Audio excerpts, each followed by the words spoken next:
내년도부터 의대 입학 정원이 2,000명 더 늘어납니다. 현재 한 해 3,000명 뽑고 있는데요. 여기에 2,000명 더 뽑으면 5,000여 명을 뽑는 거죠. 이 숫자가 잘 감이 안 잡히실 텐데요. 서울대, 연대, 고대의 자연계열 입학생 수 전부를 합친 것의 80% 정도가 된다. 이렇게 얘기를 하더군요. 정부는 고령화로 인해서 의료 수요가 늘어날 것이란 판단하에 의대 정원 확대를 결정한 겁니다.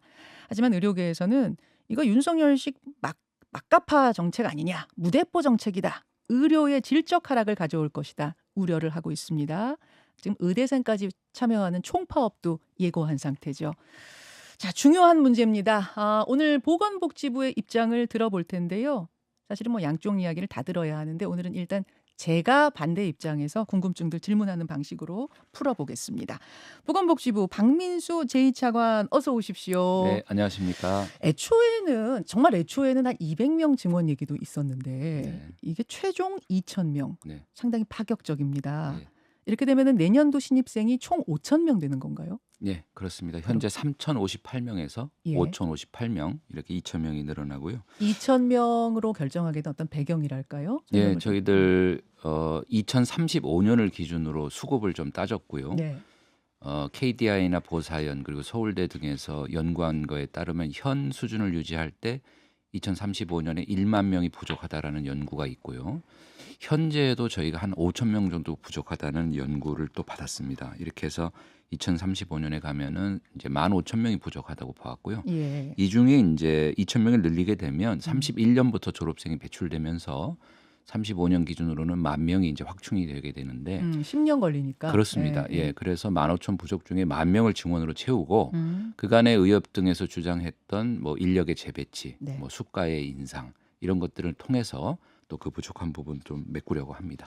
예, 짧은 시간 안에 논지를 파악하려면은 그 시중의 우려를 제가 좀 전달하고 네. 차관님이 답변해 주시는 그렇게 방식, 하시죠. 이게 네. 좀 쉬울 것 같아서요. 제가 시중의 우려들 좀 전달해 보겠습니다. 첫째, 사실 애초에 논의 시작은 지방의료와 소아과, 응급실 이런 곳에 인력 부족 아니었습니까? 그렇습니다. 소아과가 부족해서 오픈런을 한다. 네. 응급실에 의사가 부족해서 몇 시간 기다린다. 결국은 기피 과목, 기피 지역 이런 문제였는데 네. 사실 지금도요. 서울 상가에는 병원 간판이 줄줄이에요. 네. 그렇죠? 근데 의사 수만 늘린다고 해서 과연 이 의료 공백, 기피 과목 이런 문제가 해결되겠는가? 어떻게 답하시겠습니까? 네, 의사 수만 늘린다고 해서 그것이 해결되는 것은 아닙니다. 지금 지방으로 가면은 의사 부족 문제가 아주 심각하고요. 인건비를 굉장히 많이 올려서 줘도 몇 달 동안 의사를 못 구하는 것이 지방 병원의 현실입니다. 예. 그래서 저희가 지난 2월 1일 날 대통령님 모시고 민생 토론하면서 의료 개혁이라는 이름으로 4대 필수 의료 패키지를 발표를 했고요. 그 내용이 바로 지금 질문하신 그것에 대한 답입니다. 조금 더 구체적으로 말씀드리면 예. 지금 예를 들면 의료사고 안전망 때문에 필수 의료를 기피하는 이게 공통적인 원인이라서 저희가 의료사고 특례법과 공제보험 같은 것들을 도입하기로 했고요.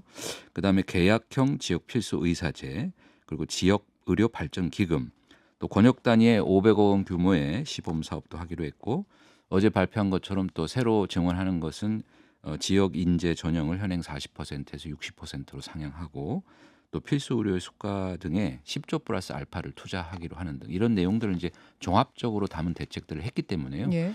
정원 증원과 함께 이런 대책들이 이제는 시작하는 거라고 이제 이해를 해주시면 되고 이러한 종합적인 의료 개혁을 통해서 지역과 필수 의료의 의료 부족 문제를 해결하려고 합니다. 의료사고에 대한 부분을 조금 더 의사들에게 유리하게 조정한다든지 이런 문제가 지역으로 의료인들이 가는 문제하고는 또 별개의 문제 같아서 지역보다는 이제 소아과, 산부인과 같은 저 필수 기피 과목을 과목. 기피를 합니다. 그래서 지금의 현재 그 쟁송 이런 방식의 해결 방법은 환자도 불만, 의사도 불만입니다. 그래서 저희가 해결하려고 하는 것은 환자들에게는 충분하고 신속하게 보상이 될 수 있는 시스템을 갖추고요.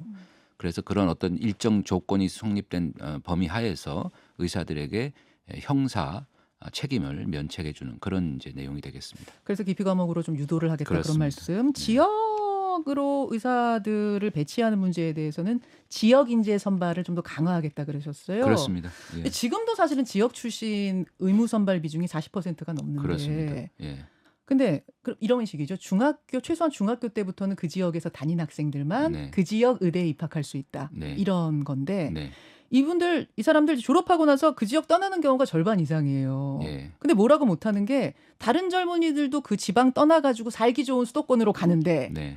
의사들만 강제로 잡아놓을 방법이 없다는 겁니다. 그렇습니다. 예. 굉장히 근본적인 문제인데 지금 예. 지역 균형 발전이 안 돼 있는 상황에서 예. 교육이나 문화나 모든 게 발전된 수도권으로 간다는 걸 잡아놓을 방법이 없다는 건데 예. 과연 지역 인재를 더 늘린다고 해서 그 졸업생들이 고향의 지역에 머물겠는가? 어떻게 보십니까? 예, 입시만 가지고는 해결할 수 없죠. 말씀 주신 것처럼. 그래서 저희가 계약형 지역 필수 의사제라고 하는 거를 새로 고안을 했는데 계약형 예, 지역 필수 의사제. 예. 요거는 뭐냐면은 요거는 이제 계약 방식으로 본인의 희망에 따라서 지역에 남을 경우에 풀 패키지 형태의 지원을 하는 것입니다. 어떤 그래서 식인가요? 지금 이제 정주 여건 여러 가지 이제 이런 무슨 보수의 차원의 뿐만이 아니라 일자리하고 정주 여건 등 여러 가지가 종합적인 것이기 정주 때문에 여건이란 뭐 집을 제공한다든지 그렇습니다. 뭐 이런 예, 거예요. 그런 것까지 포함하는 것이고 그리고 저희가 그래서 지방자치단체와 함께 이 부분은 진행을 할 예정이고요. 근데요, 장 차관님 말씀 네. 중에 죄송합니다만 지금도 3억을 줘도 네. 뭐 구할 수 없다 이런 뉴스들 그러니까 그거는 보수만 갖고 얘기를 하니까 그래요. 근데 그래서 교육 문제라든지 네. 아이를 키우는 문제 예. 뭐 그리고 여러 가지 문화적인 문제 수도권으로 오는 이유가 비단 그 집이 부족해서라든지 네. 이런 건 아니지 않겠습니까? 그렇습니다. 예. 예, 이게 그 될까요? 예, 지금 뭐 이걸로 100% 해결하겠다 이렇게 말씀드리는 건 아닌데요. 저희가 할 수 있는 최선을 다하겠습니다. 이게 뭐 보건 정책만으로 해결되는 문제가 아니고 지금 말씀 주시는 것처럼 지역 균형 발전이 돼야만 이것은 해소가 되는 문제인데 결국은 지역에 사람들이 남지 않는 이유는 지역에 또 교육과 의료 여건이 부족하기 때문에 또 서울 수도권으로 몰립니다. 그래서 지역의 교육, 의료 이런 것들을 발전시켜야 되는 거고 저희는 이제 보건 당국 측 입장에서는 지역의 의료를 확실하게 발전시킬 수 있는 대책들을 만들어 주고 특히 의료인들이 지역에 남을 수 있는 가능한 모든 대책들을 쏟아 넣도록 하겠습니다. 그 대책들이 사실은 우선돼야 될 것 같습니다. 그렇습니다. 예, 예. 그게 확실한 대책이고, 야, 이 정도면 진짜 지역에 남아서 다 있겠구나라는 강제할 방법은 사실 없는 거잖아요. 원래 헌법상. 이제 지난해 말에 국회에서 지역의사제법이 상임위를 통과를 했는데요. 예. 그게 이제 법으로 강제하는 건데 저희들은 이제 그런 방식보다는 좀 더 본인의 의사에 기반한 이런 계약형 형태로 하는 것이 좋겠다 이렇게 판단을 하고 있고요. 그래서 설명드린 대로 가능한 모든 수단을 동원해서 예. 지역에 남을 수 있도록 그렇게 정책적 지원을 해 나갈 예정입니다. 두 번째 우려, 의료비 증가와 의료의 질적 저하 문제인데요. 전문의 한 명을 양성하는 데는 아까 말씀하신 것처럼 10년이 걸리고 약 10억 원 가까운 사회적 비용이 들어간다. 그뿐이 아니다. 그렇게 졸업을 하면 그 사람들이 모두 뭐 재능 기부 자선 사업가가 아닌 이상 직업인으로서 뭐 돈을 벌겠죠.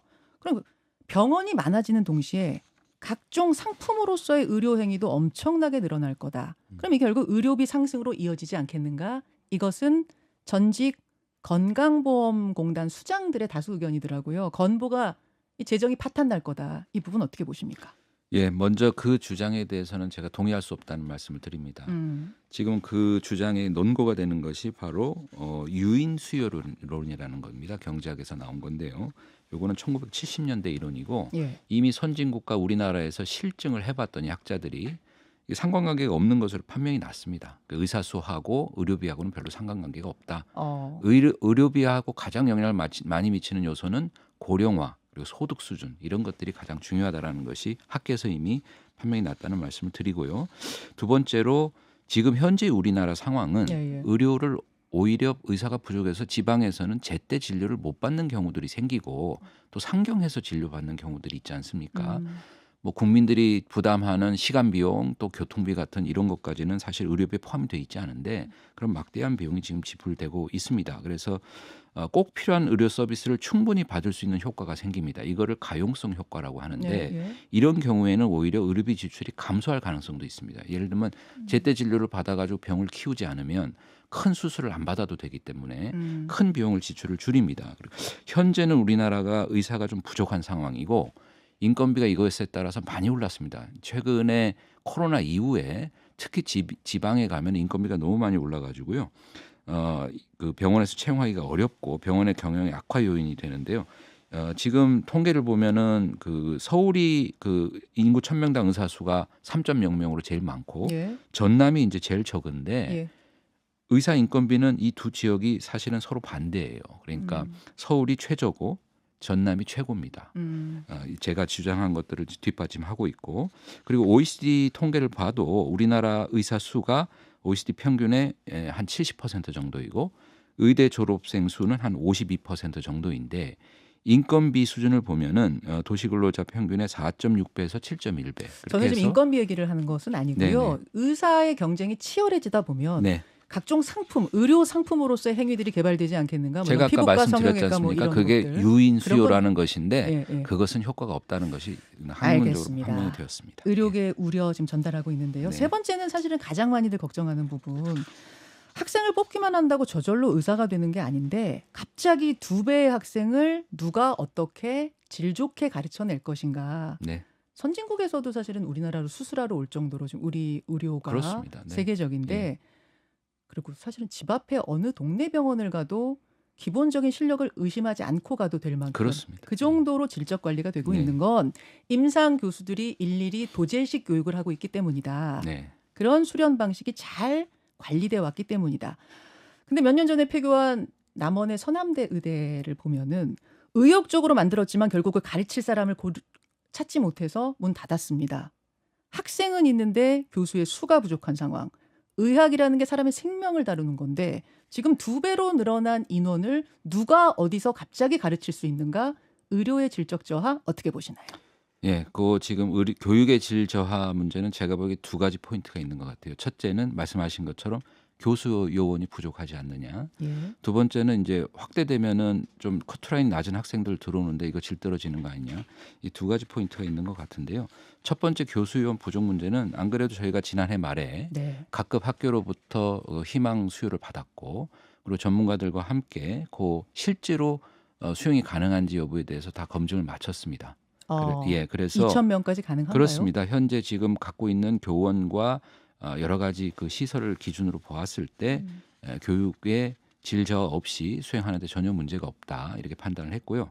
그다음에 의대는 아시는 것처럼 처음에 입학하면 2년간 예과 과정을 거치기 때문에 예. 또 2년이라는 시간이 또 있습니다. 그래서 그 사이에 또 보완할 부분이 있다면 보완할 수가 있겠고 그리고 현재 우리가 갖고 있는 제도라는 게 한국의학교육평가원에서 평가 인증 제도를 하는데요. 예. 의대에 대해서 예. 이런 부분을 저희가 지속적으로 운영하면서 교육의 질을 관리해 나가겠습니다. 그리고 필요하면 예. 정부가 지금 의대 교육과 관련해서는 재정 투자도 할 계획을 갖고 있습니다. 그리고 또 한 가지가 이제 점수 낮은 학생이 말씀 좀 그런 논지도 있는 것 같습니다. 근데 제가 요거는 사례로 한번 좀 설명드리면 우리가 80년대 초에 졸업 정원제를 해가지고 네네. 정원의 30%를 더 뽑은 적이 있거든요. 음. 요게 81학번부터 86학번에 해당되는 졸정제. 예. 예, 30%더 뽑았는데 이분들이 지금 현재 대학에서 아주 교수님들 중진 이상의 교수님들 하고 계시고 말씀하신 것처럼 교육을 충분히 잘 받아서 지금도 아주 좋은 의료를 하시는 선생님들이거든요. 알겠습니다. 뭐 예. 후자의 문제는 좀 2번째인 것 같고 네. 사실은 교육 여건이 충분하고 질 좋은 교육을 받을 수 있는가가 더 핵심 포인트인 것 같은데요. 네. 의대에서는 학교에서는 많이 뽑고 싶어하는 걸 알고 있습니다. 네. 하지만 한 교수로 교수 한 명으로 지금 10명을 가르치고 있다면 이게 이제 20명이 되는 거고 지금 100명을 가르치고 있다면 200명이 되는 건데 가르칠 수야 있죠. 그런데 네. 이게 질이 떨어지지 않을까 하는 거는 국민들의 걱정이긴 합니다. 교수 수가 충분히 많습니다. 예. 정말 충분히 그렇습니다. 많습니까? 예. 알겠습니다.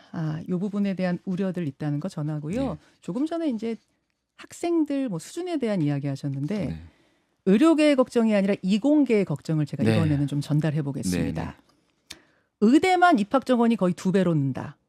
한 해 의대 신입생이 이제 5,000명인데 서울대, 연대, 고대, 자연계열 학관 전체 정원의 80%가 5,000명이다. 의대 정원이 늘면 간호대학 정원도 같이 이제 늘게 될 거다. 의사 옆에 간호사 있으니까요. 이러다가 고등학교 이과반의 3분의 1이 의료계로 다 간다. 3분의 1이 의료계 종사자가 된다. 이런 우스개가 나온대요. 네, 네, 네. 이 의대 쏠림 현상 이공계에서 우려하는 이 부분은 어떻게 보십니까? 예, 지금도 의대 쏠림 아주 심각합니다. 예. 뭐 이공계 블랙홀이라는 말도 있고요. 그러면 우리가 이런 질문을 던져봐야 될 것 같아요. 왜 이렇게 쏠림 현상이 심한가? 그 근본 원인은 의사의 공급이 제한되어 있고 그러다 보니까 기대 수익이 높고 또 상대적으로 높은 직업 안정성 이런 것들이 결국은 의대 쏠림을 심화시킨다 이런 말씀을 드리고요. 그래서 아마 단기적으로는 말씀하시는 것처럼 이것에 좀 부작용 효과들이 또 있을 수가 있겠습니다. 그러나 장기적으로는 초과 수요를 해소하고 또 기대 수익을 균형 잡히게 함으로써 이런 쏠림을 완화할 수 있는 효과가 저는 더 맞다 이런 기대를 좀 설명을 드리고요. 정부가 의대 증원뿐만이 아니라 이공계의 교육에 대한 예. 또 추가적인 어떤 대책들을 만들고 하는 것들을 저희가 교육부하고 논의를 하고 있다는 말씀을 드립니다. 사실은 한 번 정책이 시작이 되면 이게 되돌리는 건 굉장히 어렵죠. 그래서 이런 중요한 정책들은 신중하게 가야 한다는 측면에서 네. 국민들 입장에서 우려들을 좀 전했는데요. 네. 의료계에서는 일방적인 발표다, 네. 상당히 우려된다 반발을 하면서 총파업 등을 예고한 상태입니다. 이 의료계 집단 행동이 시작되면은 어떤 대응을 생각하고 계세요? 그 일방적이라고 하는 건 좀 제가 수용하기가 어려운데요. 왜냐하면 저희가 의대 증원을 벌써 1년 전에 대통령께 보고 드렸고 그동안에 130회 이상의 많은 논의를 했습니다. 그래서 일방적은 아니고요. 그리고 제가 이 말씀을 꼭 드리고 싶은데 지금 이런 이 현상 때문에 국민들이 의사에 대한 또 이미지가 너무 나빠질까 봐 걱정입니다. 왜냐하면 지금 대부분의 의료인들은 현장에서 당직도 불사하면서 묵묵히 환자 곁을 지키고 계십니다. 예. 그래서 아주 소수의 일부 과격한 사람들이 이런 주장들을 하는데 저는 이 툭하면 의료 파업, 생명을 담보로 하는 이런 것은 대한민국에서 좀 사라져야 할 단어라고 생각을 하고 어떤 대응 카드를 그러면? 예, 저희들 뭐 의료계 집단 행동에 대해서는 만반의 대비를 다 마쳤다는 말씀을 좀 드리고요. 법적인 대응에 뭐 들어갑니다. 법적인 대응을 다 포함합니다. 예, 만반의 대비를 갖췄고 저희들 앞에서도 말씀드린 것처럼 10조 플러스 알파의 투자도 밝혔는데 뭐 파업하고 이러면 어떤 국민이 이것을 지지하고 동의해 주시겠습니까? 그래서 좀 합리적으로 생각해 주시기를 부탁드립니다. 여기까지 보건복지부 박민수 제2차관의 입장 들어봤습니다. 고맙습니다. 네, 고맙습니다. 김현정의 뉴스쇼는 시청자 여러분의 참여를 기다립니다. 구독과 좋아요, 댓글 잊지 않으셨죠? 알림 설정을 해두시면 평일 아침 7시 20분 실시간 라이브도 참여하실 수 있습니다.